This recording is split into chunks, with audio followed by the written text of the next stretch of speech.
Terima kasih masih di Liputan 6 SCTV Daerah Jawa Timur. Saudara, memasuki musim kemarau, sejumlah desa di Lamongan mulai kekurangan air bersih seiring keringnya sumber mata air di sumur maupun telaga desa.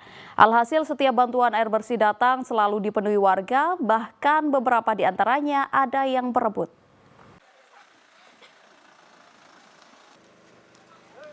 Krisis air bersih mulai dirasakan sejumlah desa di Lamongan menyusul musim kemarau. Kondisi itu diakibatkan mengeringnya sumber mata air baik sumur maupun telaga desa. Salah satunya di Dusun Puripan, Desa Bedingin, Kecamatan Sugiyo. Warga mengantre membawa jerigen untuk mendapatkan bantuan air bersih dari BPBD Kabupaten yang dikirim secara berkala. Saat air bersih mulai dialirkan dari tangki, sejumlah warga bahkan ada yang berebut agar tidak kehabisan jatah. Petugas BPBD menempatkan kolam penampungan di 4 lokasi agar bantuan merata. Air bersih ya. Selama ini gimana Bu air bersih sini? Di sini ya terjadi kekeringan lah. Kekeringan. Ya. Terus ini air bersih buat apa Bu? Buat minum, buat mandi, Masak ya? iya, masak. Kekeringan ya mulai biasanya itu setiap tahun Mbak kami itu kekeringan itu, dan untuk tahun ini karena hujannya agak lambat jadi kami lebih awal untuk minta bantuan ini, karena nanti diperkirakan puncak-puncaknya nanti bulan 8, bulan 9 atau bulan 10 itu nanti pasti kekeringan. Mudah-mudahan nanti kedepannya ada pengerukan di embung sana itu nanti bisa paling tidak itu bisa meringankan beban dari warga kami.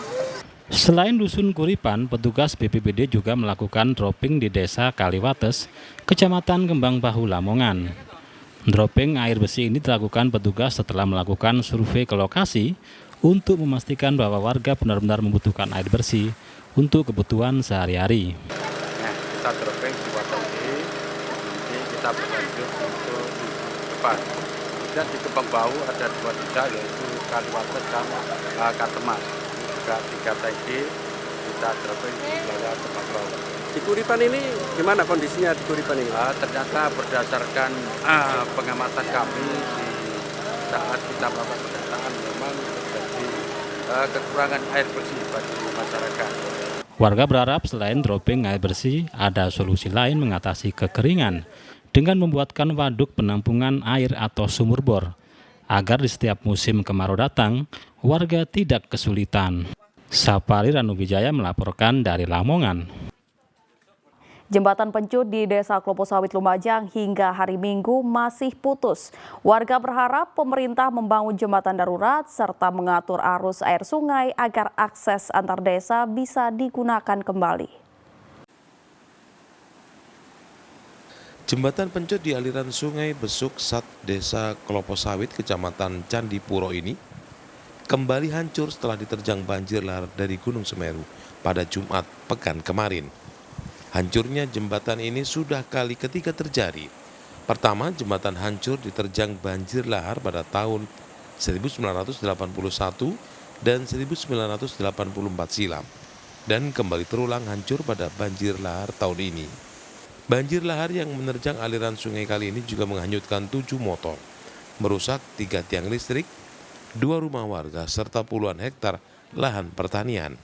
Warga meminta pemerintah segera membangun jembatan darurat karena merupakan penghubung antara Desa Tumpeng dan Desa Klopo Sawit, Kecamatan Candipuro, dan digunakan perlintasan dari dan ke kota Lumajang.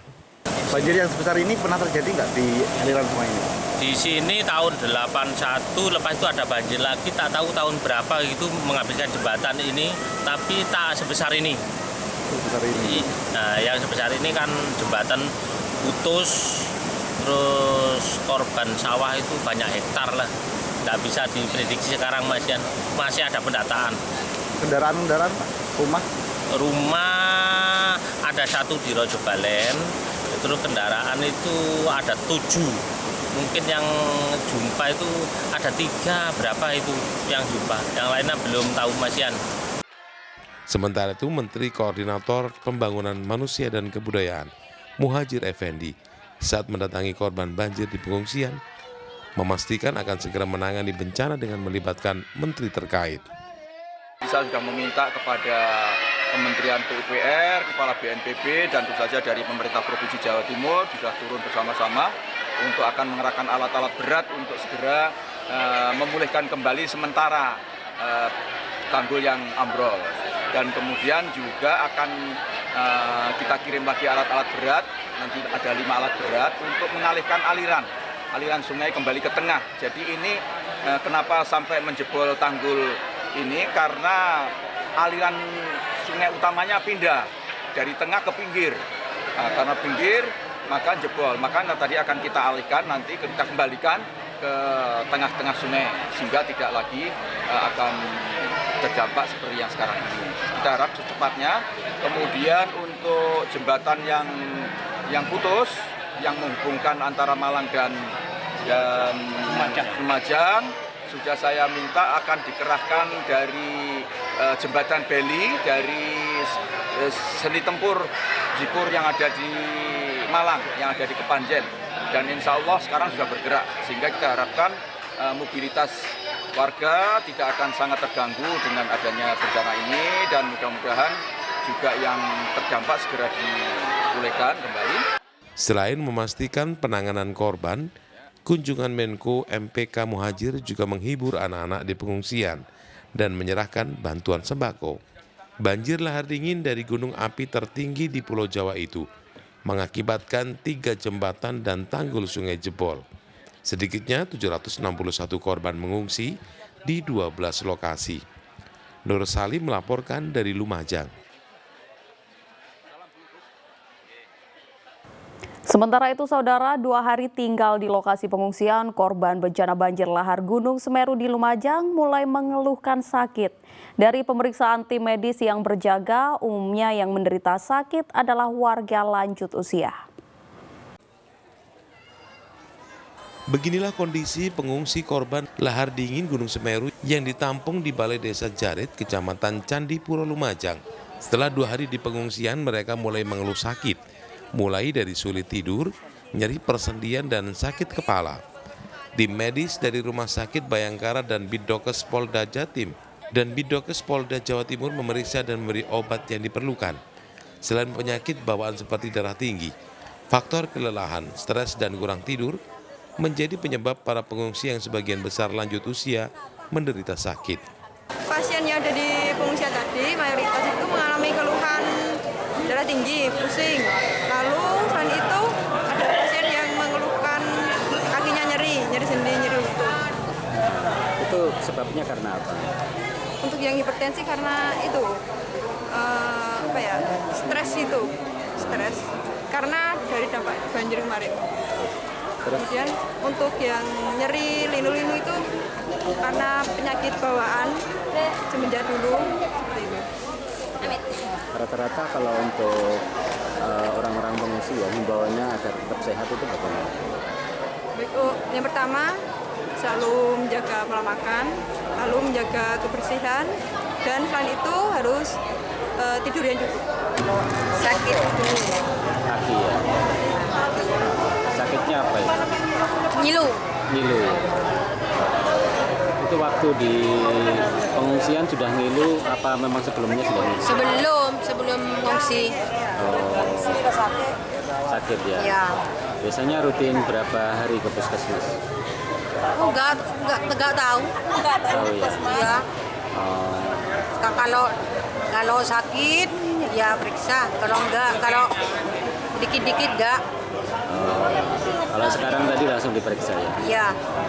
Sabtu malam jumlah pengungsi di Desa Jarit ini membludak hingga 293 orang dari sebelumnya 133 orang. Naiknya pengungsi karena terbatasnya tempat penampungan menyusul jebolnya tanggul Sungai Leprak di Desa Sumberwulu, Kecamatan Candipuro. Namun pada Minggu pagi sebagian pengungsi dipindahkan ke pos lain terdekat. Hingga Minggu siang jumlah pengungsi terdata 761 orang tersebar di 12 titik di 6 kecamatan. Nur Salim melaporkan dari Lumajang. Saudara, para petani tembakau di Jember gagal panen karena cuaca ekstrim yang terjadi beberapa hari terakhir. Mereka yang menanam di awal musim kemarau dengan harapan kualitas tembakaunya bagus, kini harus gigit jari sebab genangan air hujan merusak ratusan hektar tanaman tembakau yang sudah siap dipanen. Niat hati mendulang rezeki, apalah daya musim tak pasti. Kalimat ini menggambarkan kesedihan para petani tembakau di Kecamatan Wuluhan, Jember. Intensitas hujan yang tinggi menyebabkan lahan komoditas unggulan Kabupaten Jember itu digenangi air hingga sekitar 15 cm. Kondisi ini tentu merusak tanaman tembakau yang dalam perawatannya tidak memerlukan banyak air. Para petani mulai menanam tembakau sebab memprediksi sudah masuk musim kemarau. Hujan yang mulai jarang turun sejak akhir Mei lalu, awalnya membuat tanaman tembakau tumbuh cukup subur. Panen bagus sudah di depan mata, namun apalah daya, cuaca yang tiba-tiba berubah ekstrim beberapa hari terakhir memaksa petani gigit jari. Menurut petani, tak kurang 900 hektar lahan tembakau di dua kecamatan yakni Wuluhan dan Ambulu rusak akibat guyuran hujan deras. Ini jelas gagal panen, Mas. Ini karena curah hujan yang terlalu deras tadi malam sampai jam 6 pagi baru reda. Ini masih mendung ada hujan rintik-rintik ini. Luasan berapa ini, Pak? Kalau punyaan saya pribadi sekitar 3 hektar lebih untuk saya pribadi. Alih-alih mendulang rezeki dari panen tembakau, para petani harus segera banting setir menanam palawija, meski mereka harus kembali mencari modal untuk membeli bibit dan perawatan tanaman. Tommy Iskandar melaporkan dari Jember. Kita ke informasi ringan, Saudara. Banyuwangi Ethno Carnival kembali digelar di Taman Belambangan Banyuwangi.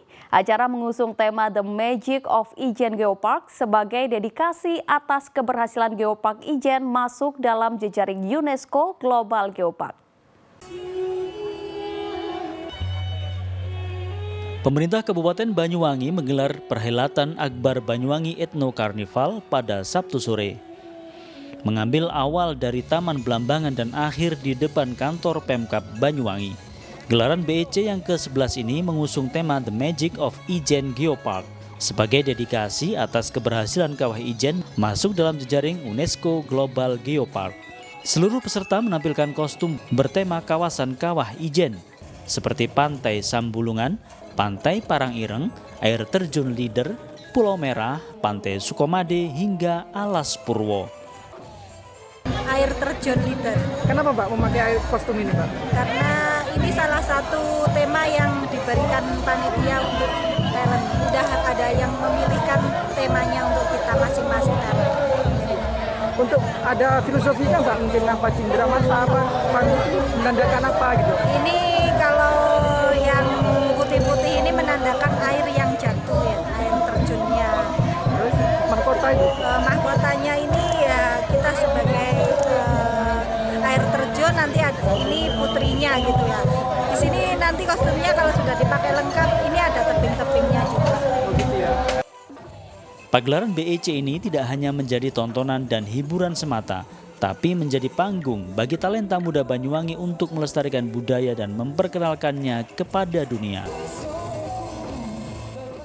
Alhamdulillah Banyuwangi Ethno Carnival tahun 2023 bisa berjalan lancar. Allah memberikan nikmat, tidak hujan ya.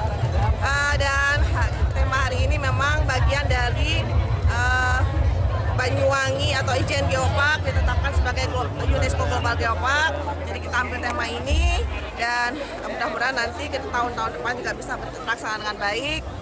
Terima kasih untuk semuanya, untuk yang terlibat, teman-teman media juga terima kasih, tokoh-tokoh masyarakat, tokoh budaya, seniman, semuanya saya ucapkan terima kasih.